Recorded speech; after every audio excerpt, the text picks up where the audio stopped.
নমস্কার বন্ধুরা, সবিতা কিচেনে সবাইকে স্বাগত। আবারও আমি আরও একটা রেসিপি নিয়ে হাজির হয়ে গেছি। আজ আমি বানাবো কাঁচা আমের মিষ্টি আচার। এই আচারটা আমি গুড় আর চিনি মিলিয়ে বানিয়েছি। আপনারা ইচ্ছে করলে শুধু গুড় বা শুধু চিনি দিয়েও কিন্তু বানাতে পারেন। এই আচারটা খেতে ভীষণই ভালো লাগে। বড় থেকে ছোট সবাই আচারটা পছন্দ করে, আর বানানোটাও কিন্তু খুবই সহজ। আচারটা বানিয়ে আপনারা ঠান্ডা হয়ে গেলে একটা বয়মের মধ্যে ঢুকিয়ে রাখুন, আর সবাই মিলে খান বছর ভরে। কোনো রকম নষ্ট হয়ে যাবে না আচারটা, খুবই ভালো থাকবে। আর যদি আপনি প্রয়োজন মনে করেন মাঝে মাঝে রোদেও দিতে পারেন, আর রোদে নাও দিলে কিন্তু আচারটা কোনো রকম খারাপ হবে না।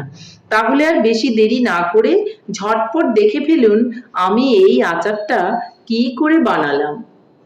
বন্ধুরা, কাঁচা আমের আচার বানাতে গেলে কাঁচা আম নিয়ে নিতে হবে। আমি কাঁচা আম কিন্তু নিয়ে নিয়েছি। কাঁচা আমগুলোকে আমি ভালো করে চোচা ছুলে কেটে রোদে দিয়েছিলাম, সেটা আপনাদেরকে দেখানো হয়নি। আমি একদিন সারা দিন এটা রোদে দিয়েছিলাম, আর পরের দিন আজকে আমি এটা দিয়ে আচার বানাবো।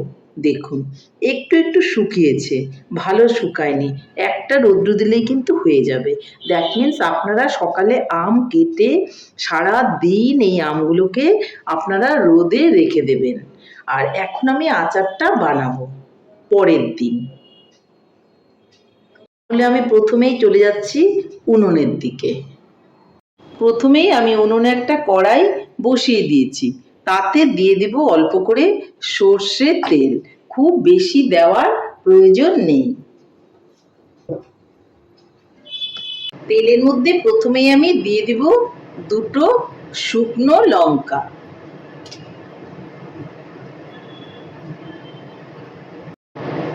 এখন দিয়ে দিব অল্প করে 5 ফোড়ন। ভালো করে একটু ভেজে নেব।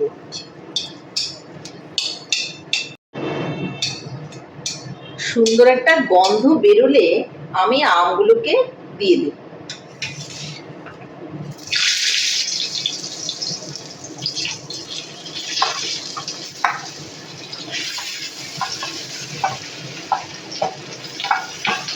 আমগুলোকে একটু নেড়ে চেড়ে নেব। এই সময় আমি এখানে দিয়ে দিব অল্প করে হলুদ, আর দিয়ে দিব আরো অল্প করে লবণ। একটু নেড়ে চেড়ে নেব। খুব বেশি কিন্তু ভাজার প্রয়োজন নেই আমগুলোকে।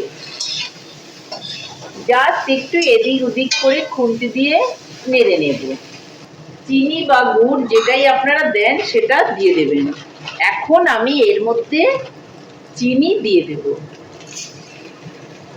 আমি চিনি আর গুড় দুটো মিক্সড করে এই আচারটা বানাবো, যার জন্য চিনিটা তো আমি দিয়েই দিলাম। আর এখন আমি দিয়ে দেব গুড়। গুড়টাকে আগেই আমি একটু গুঁড়ো করে রেখে দিয়েছিলাম, সেই গুড়টাকে আমি দিয়ে দিচ্ছি। হাফ গুড় হাফ চিনি দিয়ে আমি এই আচারটা বানাচ্ছি। গুড় আর চিনি দেওয়ার পর আমি একটু নেড়ে চেড়ে মিলিয়ে নেব। আপনারা দেখতে পাবেন কিছুক্ষণের মধ্যে চিনি আর গুড়টা গলে কিন্তু জল হয়ে যাবে। আমি কিন্তু এখানে কোনো রকম জল ব্যবহার করব না। চিনি আর গুড় থেকে যে জলটা বেরোবে সেই জলটা দিয়ে কিন্তু এই আচারটা তৈরি হবে। খেতে কিন্তু ভীষণ ভালো লাগে। আপনারা বাড়িতে একবার এভাবে বানিয়ে দেখুন, আপনাদের আচারও কিন্তু অতটাই সুন্দর হবে। তাহলে আমি ধীরে ধীরে আচারটা বানিয়ে নিচ্ছি। বন্ধুরা, গুড় আর চিনি কিন্তু আস্তে আস্তে গলতে শুরু করেছে।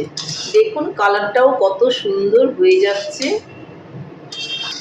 চিনি আর গুড় যে অবধি না গলবে অনবরতই নেড়ে যাবেন, নিচে যেন লেগে না যায়, তাহলে কিন্তু আচারে পোড়া গন্ধ হয়ে যাবে। এইদিকে কিন্তু খেয়াল রাখতে হবে। এইভাবে নেড়ে নেড়েই কিন্তু আমি পুরো চিনি আর গুড়টাকে গলিয়ে নেব। জল কোনো রকমভাবে ব্যবহার করবেন না। জল ব্যবহার করলে আচার বেশি দিন থাকবে না, আচার নষ্ট হয়ে যাবে। অনেকে তাড়াহুড়ার জন্য একটু জল দিয়ে দেন, হয়তো ভাবেন যে নিচ থেকে পুড়ে যাবে বা জলটা বেশি না বেরোলে আমগুলো সেদ্ধ হবে না। সেরকম কিছু ব্যাপার নেই, এই চিনিটা গলতে গলতেই কিন্তু আম সেদ্ধ হয়ে যাবে আর খুব সুন্দর আচার তৈরি হয়ে যাবে। এই আচারটা বানানো কোনোই ঝামেলা নেই, ঝটপট আচারটা হয়ে যায় আর খেতেও কিন্তু ভীষণই ভালো লাগে। যখন এইভাবে চিনিটা গলতে থাকবে তখন এর মধ্যে অল্প ভাজা মশলা দিয়ে দেব, যেটা আচারের জন্য শুকনো খোলায় আমি ভেজে রেখে দিয়েছি। আপনাদের অনেকবার দেখিয়েছি আচারের মশলা কি করে বানাবেন। আচারের মশলাটা দিয়ে দিয়েছি আর খুব সুন্দর করে নেড়ে চেড়ে চিনি আর গুড়টাকে আমি গলিয়ে নিচ্ছি আমের সঙ্গে।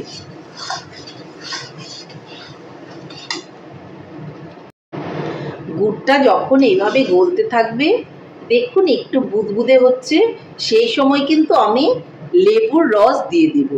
পাতিলেবু আমি নিয়ে নিয়েছি, রসটা চিপে আমি ডাইরেক্ট এর মধ্যে দিয়ে দিচ্ছি।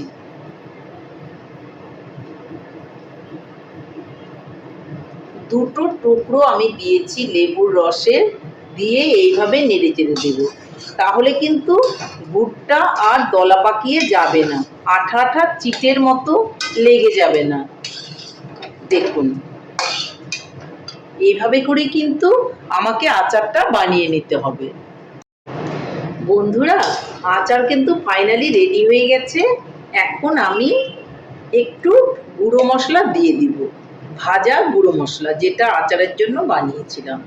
সেই মশলাটা দিয়ে ভালো করে নেড়ে চেড়ে আমি মিলিয়ে নেব। Incoming voice call from Bordy Kamakiguri, 2 hearts.